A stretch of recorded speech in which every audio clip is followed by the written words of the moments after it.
Hello friends and my dear students, welcome to my channel. आज हम आपको पढ़ाएंगे फ्यूचर इंडेफिनिट टेंस। सबसे पहले बात कर लेते हैं हम फ्यूचर टेंस की। फ्यूचर टेंस क्या होता है? फ्यूचर टेंस होता है हमारा भविष्य काल, यानी कि भविष्य काल यानी कि जो समय आने वाला है, जो से हम कहते हैं भविष्य काल।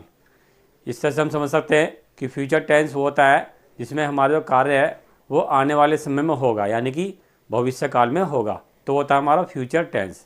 अब बात कर लेते हैं हम अपने फ्यूचर इंडेफिनिट टेंस की। ये हमारा फ्यूचर टेंस का पहला टेंस है। तो ये हमारा फ्यूचर इंडेफिनिट टेंस, जैसे कि मैंने आपको पहले बताया था कि हमारे हर टेंस की एक पहचान होती है, ठीक उसी प्रकार फ्यूचर इंडेफिनिट टेंस की भी हमारी एक पहचान है। तो उसकी पहचान पहले डिस्कस कर लेते हैं। तो पहचान, इन वाक्यों की क्रिया, क्रिया यानी कि वर्ब, यानी कि जो काम हो रहा है उसे हम बोलते हैं क्रिया। तो क्रिया के अंत में गा, गी, गे आदि आता है। तो यानी कि जब हमारा वाक्य होगा तो उसमें जो हमारी वर्ब होगी यानी क्रिया होगी, तो क्रिया के अंत में हिंदी में लास्ट में आपको या तो गा या फिर गी या फिर गे आपको ये देखने को मिलेगा। तो हमारा वो होगा फ्यूचर टेंस यानी फ्यूचर इंडेफिनिट टेंस। अब बात कर लेते हैं इसकी पहचान की इंग्लिश में, यानी कि आइडेंटिटी। आइडेंटिटी इसकी action to be done in future. Action means कार्य, टू बी डन यानी कि होना है, इन फ्यूचर यानी कि भविष्य में। तो हमारा जो कार्य है वो भविष्य में होना है। तो यानी कि मैंने यहाँ पर लिख भी रखा है भविष्य में कार्य का होना। तो ये होता है हमारा फ्यूचर इंडेफिनिट टेंस यानी कि फ्यूचर टेंस। अब बात कर लेते हैं इसकी हेल्पिंग वर्ब की। जैसे कि हर टेंस की एक हेल्पिंग वर्ब होती है, सहायक क्रिया होती है, ठीक उसी प्रकार इसकी भी यहाँ पर एक हेल्पिंग वर्ब है। हेल्पिंग वर्ब यानी कि सहायक क्रिया। सहायक क्रिया आती है हमारे इसके अंदर शैल और विल। शैल लगाते हैं हम आई के साथ और वी के साथ, और विल लगाते हैं हम बाकी सभी के साथ। सबसे पहले इसको ऐसे समझ लेंगे, शैल लगाएंगे हम आई और वी के साथ, और विल लगाएंगे हम बाकी सभी सब्जेक्ट के साथ, चाहे वो सिंगुलर हो या प्लूरल हो। और विल और शैल के साथ फ्यूचर इंडेफिनिट टेंस में हम यूज़ करते हैं वर्ब की फर्स्ट फॉर्म का। ठीक है, तो अब बात कर लेते हैं कुछ कंडीशंस की। अगर आपके वाक्य में कोई धमकी देने का बोध हो रहा हो, या कोई आदेश लग रहा हो उसके अंदर, या अनिवार्यता का बोध हो रहा हो, या फिर बाध्यता का उस वाक्य से पता चल रहा हो कि हम किसी को कार्य करने के लिए बाध्य कर रहे हैं, या कोई कार्य किसी को करना अनिवार्य है, या फिर हम किसी को धमकी दे रहे हैं, या फिर हम किसी को आदेश दे रहे हैं, तो उस कंडीशन में क्या करेंगे हम, जो हमारी हेल्पिंग वर्ब है ये हमारे चेंज हो जाएंगे, यानी कि ये उल्टा हो जाएंगी। तो शैल आएगा फिर बाकी सभी सब्जेक्ट के साथ, और विल आएगा हमारा केवल आई और वी के साथ। तो यानी कि आपस में ये क्रॉस चेंज हो जाएंगे। जैसे हम पहले शैल आई और वी के साथ लगाते थे, अब ये शैल लगेगा हमारा बाकी सभी सब्जेक्ट के साथ, यानी कि आई और वी के अलावा जितने भी सब्जेक्ट हैं उनके साथ हमारा शैल लगेगा, और जो विल है वो लगेगा केवल आई और वी के साथ। तो ये बात होगी हमारी इस कंडीशन की। लेकिन आजकल जो हो रहा है फ्यूचर इंडेफिनिट टेंस को अगर देखते हैं हम, तो लेकिन जो आजकल जो समय में हो रहा है, आजकल जो कंडीशन में हो रहा है, तो आज मॉडर्न इंग्लिश का ज़माना है। तो मॉडर्न इंग्लिश में जो क्या कर रहे हैं हम, मॉडर्न इंग्लिश में हम केवल सभी सब्जेक्ट के साथ विल का ही प्रयोग कर रहे हैं। शैल का यूज़ हमने करना बहुत कम कर दिया है, यानी कि हम शैल का यूज़ बहुत कम करते हैं। हम सभी सब्जेक्ट के साथ विल का प्रयोग करते हैं मॉडर्न इंग्लिश में, ताकि इंग्लिश थोड़ी अच्छी लगे और स्टाइलिश लगे। लेकिन सही तरीका यही है कि शैल आता है आई और वी के साथ, और विल आता है बाकी सभी के साथ। तो अब ये हमारे रूल्स, सेंटेंसेस बनाने के रूल्स की बात कर लेते हैं। तो टेंसेस बनाने के रूल्स हमारे, सबसे पहले हमारा असर्टिव। असर्टिव मैंने आपको बताया था दो प्रकार का होता है, पॉजिटिव और निगेटिव। पॉजिटिव को हम अफर्मेटिव बोलते हैं, और दूसरा होता है हमारा निगेटिव। तो सबसे पहले बात कर लेते हैं हम अपने असर्टिव सेंटेंसेस के रूल्स की। तो यहाँ पर हमारा पॉजिटिव सेंटेंस का रूल, सबसे पहले लगेगा हमारा नंबर 1 सब्जेक्ट, नंबर 2 लगेगा हमारा हेल्पिंग वर्ब। हेल्पिंग वर्ब लगेगी हमारी विल और शैल, और विल और शैल कैसे लगाएंगे ये मैंने आपको यहाँ पर बता दिया है। तो नंबर 3 पर आएगी हमारी वर्ब की फर्स्ट फॉर्म, क्योंकि फ्यूचर इंडेफिनिट टेंस में हम हमेशा वर्ब की फर्स्ट फॉर्म का ही प्रयोग करते हैं। वैसे तो जितने भी इंडेफिनिट टेंस होते हैं सभी में हम वर्ब की फर्स्ट फॉर्म ही लगाते हैं, बस केवल जो पास्ट इंडेफिनिट टेंस का पॉजिटिव सेंटेंस होता है उसमें हम केवल वर्ब की सेकंड फॉर्म लगाते हैं, बाकी सभी इंडेफिनिट टेंस में हम वर्ब की फर्स्ट फॉर्म लगाते हैं। तो नंबर 3 पर हो गया हमारा वर्ब की फर्स्ट फॉर्म और नंबर 4 पर हो गया हमारा ऑब्जेक्ट। तो ये हमारा हो गया पॉजिटिव का रूल, सब्जेक्ट, हेल्पिंग वर्ब, फिर वर्ब की फर्स्ट फॉर्म और नंबर 4 पर यानी कि लास्ट में ऑब्जेक्ट। तो ये हमारा पॉजिटिव का रूल हो गया है। अब बात कर लेते हैं हम निगेटिव सेंटेंसेस बनाने के रूल्स की। तो सबसे पहले लगाते हैं हम निगेटिव सेंटेंस के रूल में नंबर 1 सब्जेक्ट, नंबर 2 लगेगा हमारा हेल्पिंग वर्ब। हेल्पिंग वर्ब लगेगी हमारी विल और सेल, और विल सेल यहाँ मैंने आपको बता दिया किस तरह से हम यूज़ करेंगे। नंबर 3 पर लगेगा हमारा नोट या नेवर। नोट होगा तो नोट लगा देंगे और नेवर होगा तो नेवर लगा देंगे। फिर नंबर 4 पर लगाएंगे हम वर्ब की फर्स्ट फॉर्म, जैसे कि मैंने अभी आपको यहाँ पर बताया था। फिर नंबर 5 पर लगाएंगे हम ऑब्जेक्ट। तो ये हमारा हो गया निगेटिव का रूल। अब हमारे दोनों रूल्स हो गए हैं, यानी कि हमारे असर्टिव का रूल हो गए हैं, पॉजिटिव का रूल्स भी हो गया है यहाँ पर और निगेटिव का रूल भी हो गया है। अब बात कर लेते हैं हम इंटरोगेटिव सेंटेंसेस की। तो इंटरोगेटिव सेंटेंस 2 प्रकार के होते हैं, part A part B. Part A को हम यस नो टाइप भी बोलते हैं, सिंगल इंटरोगेटिव बोलते हैं और फर्स्ट टाइप इंटरोगेटिव भी बोलते हैं। और पार्ट बी होता है हमारा, इसको हम डबल इंटरोगेटिव बोलते हैं, सेकंड टाइप इंटरोगेटिव बोल सकते हैं। ठीक है, तो हम बात कर लेते हैं सबसे पहले हम इंटरोगेटिव पार्ट ए की। तो इंटरोगेटिव पार्ट ए में सबसे पहले हम लगाएंगे हेल्पिंग वर्ब। ये लगेगी हमारी क्या शब्द की, अंग्रेजी के लिए हम शुरू में हेल्पिंग वर्ब का प्रयोग करते हैं। तो नंबर 1 पर लगेगी हेल्पिंग वर्ब। हेल्पिंग वर्ब लगेगी हमारी विल और सेल। ठीक है, नंबर 2 पर आएगा हमारा सब्जेक्ट, जो भी हमारा सब्जेक्ट होगा वो हम लगा देंगे यहाँ पर। नंबर 3 पर लगेगा हमारा नोट या नेवर, और ये भी कब लगाएंगे हम, यदि हो तो, होगा तो लगाएंगे और नहीं होगा तो नहीं लगाएंगे। नंबर 4 पर लगेगा हमारा वर्ब की फर्स्ट फॉर्म। नंबर 5 पर लगेगा हमारा ऑब्जेक्ट और नंबर 6 पर सबसे लास्ट में लगेगा हमारा क्वेश्चन मार्क, क्योंकि बिना क्वेश्चन मार्क के इंटरोगेटिव सेंटेंस जो होता है हमारा वो कंप्लीट नहीं माना जाता है। अब बात कर लेते हैं इंटरोगेटिव पार्ट बी की। तो इंटरोगेटिव पार्ट बी में इन वाक्यों में बीच में प्रश्नवाचक शब्द आते हैं। तो सबसे पहले हम उसी प्रश्नवाचक शब्द की अंग्रेजी लगा देते हैं शुरू में। तो नंबर 1 पर लगेगा हमारा क्वेश्चन वर्ड, नंबर 2 पर लगेगा हमारा हेल्पिंग वर्ब। हेल्पिंग वर्ब लगेगी हमारी विल और सेल। नंबर 3 पर लगेगा सब्जेक्ट।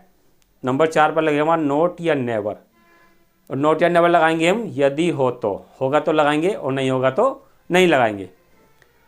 फिर नंबर 5 पर लगेगा हमारा वर्ब की फर्स्ट फॉर्म।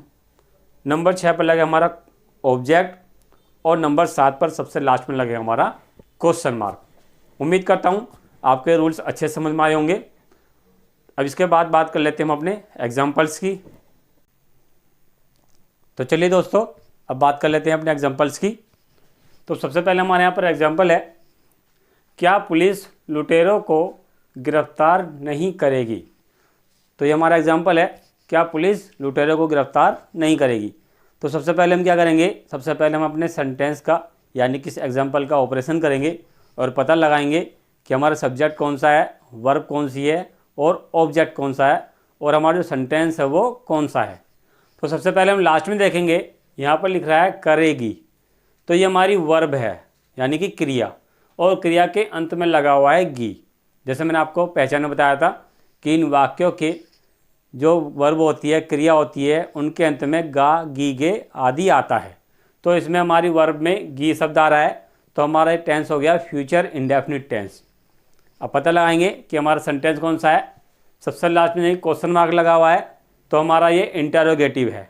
अब इंटरोगेटिव 2 प्रकार के होते हैं, पार्ट ए और पार्ट बी, जिनमें शुरू में क्या शब्द आता है वो हमारे पार्ट ए होते हैं, और जिन वाक्यों के बीच में प्रश्नवाचक शब्द आते हैं वो हमारे इंटरोगेटिव पार्ट बी होते हैं। तो यहाँ पर हम देख रहे हैं हमारा यहाँ पर सबसे शुरू में लगा है क्या, तो ये हो गया हमारा इंटरोगेटिव पार्ट ए। तो हमारे इंटरोगेटिव पार्ट ए हो गया है। फिर हम देखेंगे यहाँ पर काम कौन कर रहा है, लुटेरों को गिरफ्तार करने का पुलिस। तो ये हो गया हमारा सब्जेक्ट, क्योंकि जो काम करता है वो हमारा सब्जेक्ट होता है। फिर हम देखेंगे यहाँ पर काम क्या हो रहा है, गिरफ्तार करने का, तो गिरफ्तार करना ये हो गई हमारी वर्ब। अब ये हमारा लुटेरों को, ये हमारा हो गया ऑब्जेक्ट, और जो हमारा ये नहीं है इसके लिए लगाएंगे हम नोट। तो हमें अपने एग्जाम्पल में सब कुछ पता चल गया है। और अब हम बनाएंगे इंटरोगेटिव पार्ट ए, और इंटरोगेटिव पार्ट ए बनाने के लिए हम ये वाला रूल देखेंगे। तो सबसे पहले लग रहा है हमारा नंबर 1 पर हेल्पिंग वर्ब। इस टेंस में हमारी हेल्पिंग वर्ब आती है विल और सेल। तो हम देखेंगे यहाँ पर हमारा जो सब्जेक्ट है वो पुलिस है, तो पुलिस के साथ हम हेल्पिंग वर्ब लाएंगे यहाँ पर विल।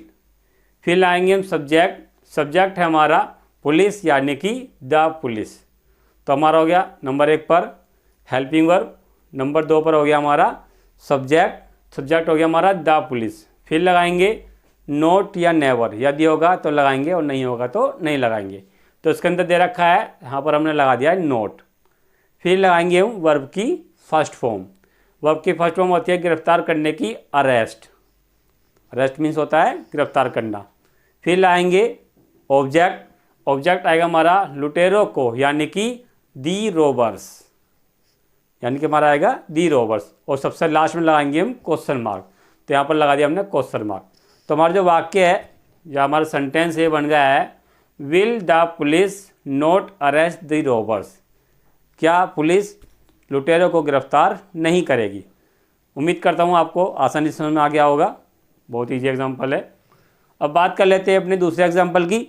दूसरा एग्जाम्पल है हमारा यहाँ पर, मैं तुम्हारी सहायता कभी नहीं करूँगा, यानी कि मैं तुम्हारी सहायता कभी नहीं करूँगा। तो यहाँ पर हम देखेंगे हमारा इसके अंदर कोई भी प्रश्नवाचक चिन्ह नहीं आ रहा है, यानी क्वेश्चन मार्क नहीं आ रहा है। तो हमारा जो वाक्य है ये इंटरोगेटिव नहीं है। हम यहाँ पर देखेंगे यहाँ पर आ रहा है कभी नहीं, और कभी नहीं जो हमारा आता है निगेटिव वाक्य में आता है। तो ये हमारा सेंटेंस जो है निगेटिव है। यहाँ पर सब्जेक्ट हमारा मे, क्योंकि काम कौन कर रहा है, मे कर रहा है। तो सहायता करना ये हो गई हमारी वर्ब। ये है यहाँ पर हमारा ऑब्जेक्ट, तो हमें पता चल गया है ये हमारा सब्जेक्ट है, ये हमारी वर्ब है और ये हमारा ऑब्जेक्ट है। और वाक्य बनाना हमें निगेटिव। तो निगेटिव सेंटेंस बनाने के लिए हम ये वाला रूल फॉलो करेंगे। तो सबसे पहले लगेगा हमारा सब्जेक्ट आ गया हमारा यहाँ पर आई। फिर आई के साथ लाएंगे हम हेल्पिंग वर्ब लगेगी हमारी आई के साथ सेल, क्योंकि आई और वी के साथ हम सेल का प्रयोग करते हैं। फिर लगाएंगे कभी नहीं के लिए नेवर, तो नेवर यहाँ पर आ गई है। फिर आपकी फर्स्ट फॉर्म ये हो गई हमारी हेल्प, और लास्ट में लगाएंगे हम ऑब्जेक्ट यानी कि यू, यानी कि तुम्हारी।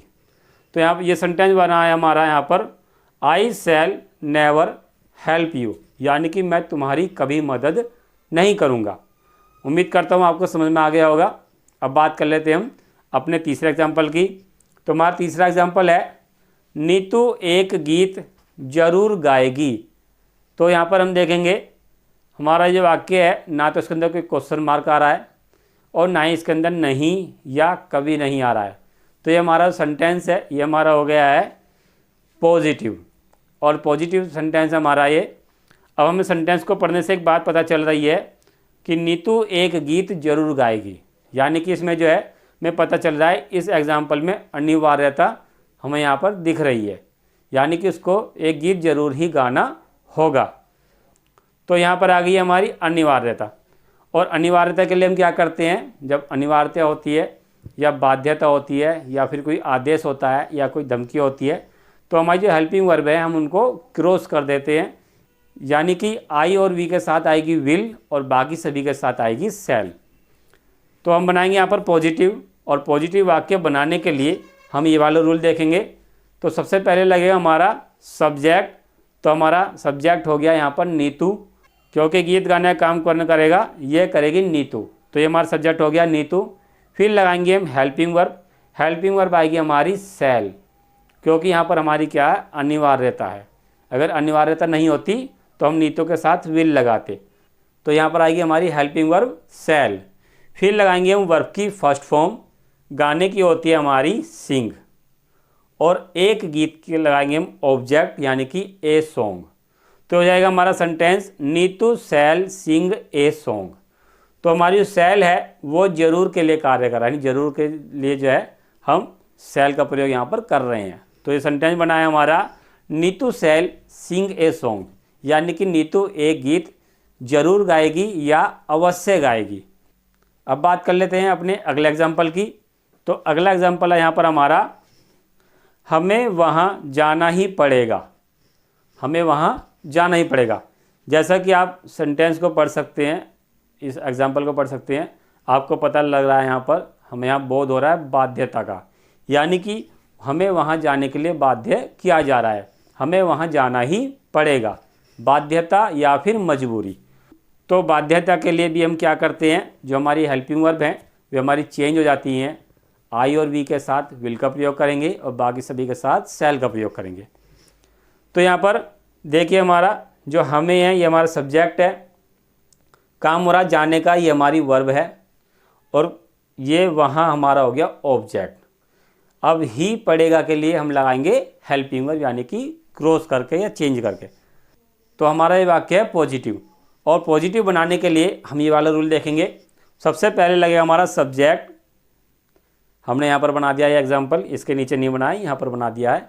तो सबसे पहले लगेगा हमारा सब्जेक्ट, फिर लगेगा हमारा हेल्पिंग वर्ब, और हेल्पिंग वर्ब वी के साथ आती है हमारी शैल, लेकिन यहाँ पर बाध्यता है, मजबूरी है, तो हम इसको चेंज कर देंगे, वी के साथ लगाएंगे हम फिर विल, और जाने की होती है हमारी वर्ब गो, तो वी विल गो देयर, और देयर होगा हमारा क्या, ऑब्जेक्ट।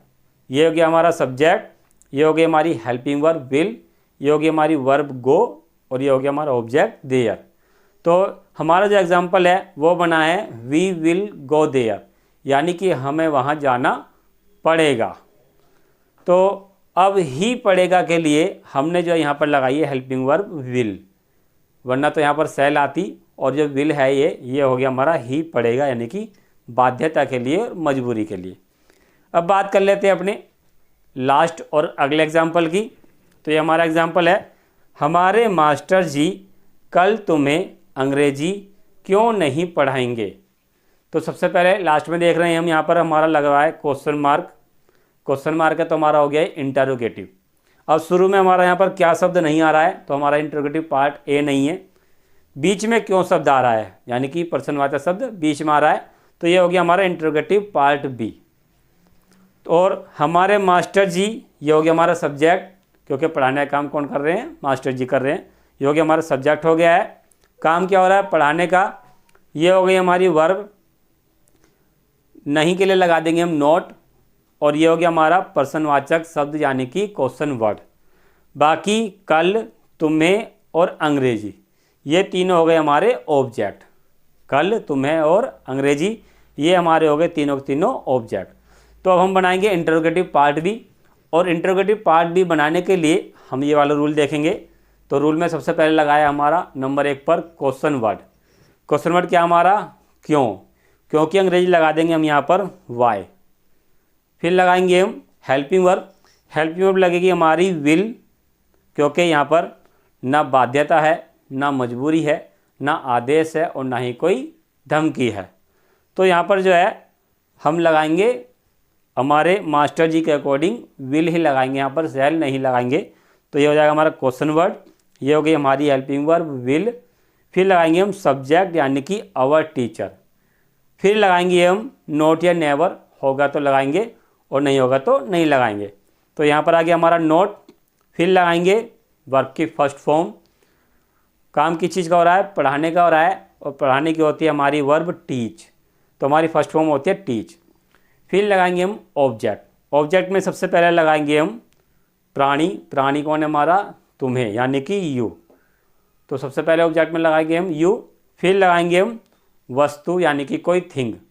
ऑब्जेक्ट लगाने का रूल होता है दोस्तों, सबसे पहले हम ऑब्जेक्ट लगाते समय हम लगाते हैं पर्सन यानी कोई व्यक्ति, नंबर 2 पर लगाते हैं हम कोई थिंग यानी कोई वस्तु, नंबर 3 पर लगाते हैं हम प्लेस, और नंबर 4 पर लास्ट में लगाते हैं हम टाइम। तो जो हमारे ऑब्जेक्ट होते हैं उनको हम लगा देते हैं, बाकी को छोड़ देते हैं। तो सबसे पहले हो गया हमारा प्राणी यानी कि यू, तुम्हें। फिर लगाते हैं हम थिंग यानी कि हमारा हो गया यहाँ पर अंग्रेजी यानी कि इंग्लिश। अब लास्ट में क्या बचा, लास्ट में बचा हमारा प्लेस, प्लेस इसके अंदर है नहीं कि अंग्रेजी कहाँ पर पढ़ा रहे हैं। लास्ट में बचा है हमारा टाइम, तो कल के लगा देंगे हम टुमारो, और सबसे लास्ट में लगा देंगे हम क्वेश्चन मार्क। तो ये हमारा सेंटेंस बना है, why will our teacher not teach you English tomorrow question mark, यानी कि हमारे मास्टर जी तुम्हें कल अंग्रेजी क्यों नहीं पढ़ाएंगे। तो उम्मीद करता हूँ, आशा करता हूँ कि आपको ये आसानी से समझ में आ गए होंगे। ये थे हमारे एग्जाम्पल। अगर आपको इन रूल्स में कोई समस्या हो, कुछ समझ में ना आया हो, या कोई एग्जांपल कोई समझ में ना आया हो तो आप मुझे कमेंट्स बॉक्स में पूछ सकते हैं, वहाँ पर मैं आपको रिप्लाई ज़रूर करूँगा। तो दोस्तों, अगर आपको ये मेरी वीडियो पसंद आई हो तो मेरी वीडियो को लाइक करें, शेयर करें और मेरे चैनल को सब्सक्राइब करें और मेरे चैनल पर जो बेल आइकॉन है उसको प्रेस करें ताकि आपको मेरी नई नई वीडियो के नोटिफिकेशन समय समय पर मिलते रहें। थैंक यू दोस्तों। Audio Jungle।